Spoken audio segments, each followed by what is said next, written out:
All right, on this video, I'm gonna share with you 3 points on the human head to hit precisely to knock somebody out in your next fight. Welcome back to another video. My name is Chris McGarrihan, and this is Brixton81. So this is a comment we got in one of our videos last week on precision striking, and then more specifically, where to hit somebody to knock them out. Because you can hit somebody with everything you've got and the kitchen sink. But if you hit them in the wrong part of the body, the wrong part of the head, they're not gonna get knocked out, right? Granted, you have average person power. If you're Mike Tyson, you can hit anyone anywhere and they're gonna go out, but not everyone hits like Mike Tyson. So for example, you hit someone really hard on the top of the head or the forehead even, where this is hard as a rock. It's pretty hard to knock somebody out, and there's not a lot of tissue, there's not a lot of connectivity to the brain right here. So 1, you're not gonna knock somebody out. 2, you're gonna break your hand if you hit someone really hard on the forehead or the top of the head.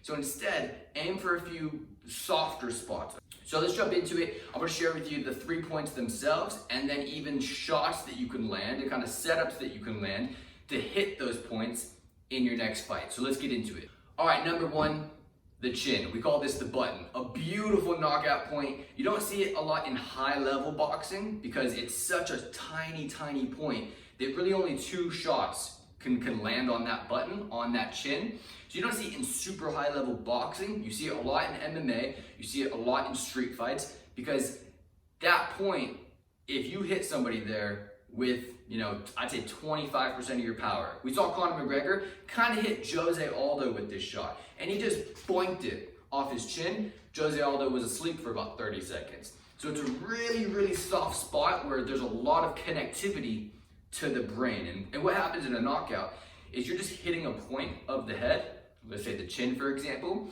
and the brain, almost like an automated self-defense mechanism, is just shutting the body off. It's saying, whoa, whoa, whoa, we can't do this. All right, so here's a couple ways you can land that shot in your next fight. So first, you can absolutely, most people don't do it because they don't train it and they just don't have the know-how, but you can knock somebody out with a hard, stiff, step-in jab on that center point. Absolutely, I've wobbled so many people, even wearing protective headgear. I've wobbled so many people with my jab, which is probably my best punch in boxing because I've just trained it hours and hours and hours. So when I hit somebody with that jab, hard, stiff, straight, so there's a lot of stability in my shoulder. You can hit somebody if you're a hard enough puncher with that jab, boom, it's nights out. Next, the straight down the middle, the power shot down the middle. Classic punch, you land that on the chin with nice form, correct power, good hip movement, you're gonna knock somebody out. And then number 3, we saw Gervonta Davis do this Halloween night. You hit somebody with an uppercut, a clean uppercut right to that chin point, especially if they have their head down, because you're hitting that center point. You hit the bottom of the chin, it's gonna hurt, but you hit somebody in the front, the center of that chin, they are going to sleep. That's what happened with Gervonta Davis, and he hit so hard that boom, he snapped that guy's head back, and I think he was out for like 5 minutes or something like that. So the chin point, beautiful way. Again, you can hit him with the jab, boom, a straight jab just like that, boom, boom, boom. Hit him with that straight right, or that straight number 2, boom. Or hit him with an uppercut, boom, boom, boom. All right, knockout point number 2, the temple. If you just feel your entire head and you touch that temple point, it's unusually soft, it's unusually sensitive. And the reason being is it's very connected to the brain. So if you hit that point, you're gonna shut somebody's lights out. So you can hit that temple point with actually probably the most possible shots. Where the chin point, there's really only 3 ways I'm gonna hit that. The straight 1-2, or the uppercut. Maybe with an overhand, but to hit an overhand on the chin, you gotta be very, very precise. I can, however, hit an overhand on that temple part, but because it's a larger space than the center of my chin. So I can hit you with an overhand, I can hit you with that front hook, I can hit you with a straight, so let's say I get an angle on you, boom, throw a straight jab to that point right there, get my other angle, boom, throw my straight 2 on that temple point right there. And this is probably the most common knockout point that you're gonna see because one, it's legal. You're allowed to hit there. It gets a little gray area when you hit behind the ear, which we'll talk about next. But this area is completely legal in front of the ear, and it's the biggest knockout point. I mean, that temple area, that soft tissue area, it's huge. I mean, I just know for myself, that's probably 4 or 5 inches of space. So it's very easy to land on there, and it's a very sensitive point. Just touching it itself is softer and more sensitive than the rest of the head. So again, a few ways I would land that shot is I would set up with my jab, as always, overhand right. That overhand right, I have so much real estate, so much space, boom, to land on that temple point. 2, 1, 2, with a left hook. Hit you with that left hook to the temple, it lights out, or get my angles, so you're still looking this way, boom, I hit you with that straight right with an angle, right there, or vice versa, boom, boom, boom, get another angle on you, bum, bum, jab, double jab, right to the temple, it's lights out. And then knockout point number 3 is right behind the ear, kind of on the same spot as the temple, but just bring a few inches back behind the ear. That spot itself, very sensitive. In fighting, you're not supposed to aim to the back of the ear like that, or the back of the head. But what happens is if you're in a fight and everyone's moving, and you throw a punch and they move like that and it hits them in the back of the head, that's not illegal. What you can't do is, let's say in MMA, you have someone on the ground and you have their back and they're like this, you can't hit them in the back of the head, behind the ear. No way, that's illegal, because it is a sensitive point and they're completely defenseless. So you don't want to do that. In boxing, same thing. Let's say I get an angle, I take your back. Obviously I can't grapple with you in boxing, but I'm not allowed to hit you from behind. If I get an angle on you and get behind you, I cannot hit you in the back, especially behind that ear. But again, if we're face to face, we're throwing punches, you move, and as I'm throwing a punch maybe towards the temple, you move and it lands behind the ear, that's completely legal. And it's a great spot to knock somebody out. A good example of this was Conor McGregor versus Dustin Poirier. The first time, they're scheduled to fight again. I don't know if it's gonna happen. But Conor McGregor knocks out Dustin Poirier with that behind the ear shot. He actually talks about it in the press conference.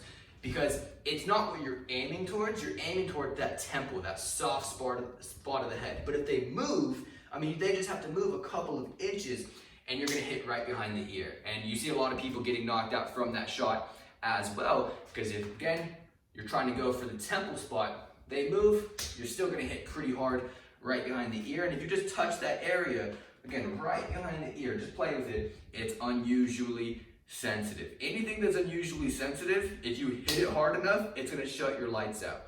So same as, punch number 2, the temple shot. I'm not gonna throw straight shots to get that behind the ear. That's a little bit dirty as far as boxing goes. Now, street fight, anything goes.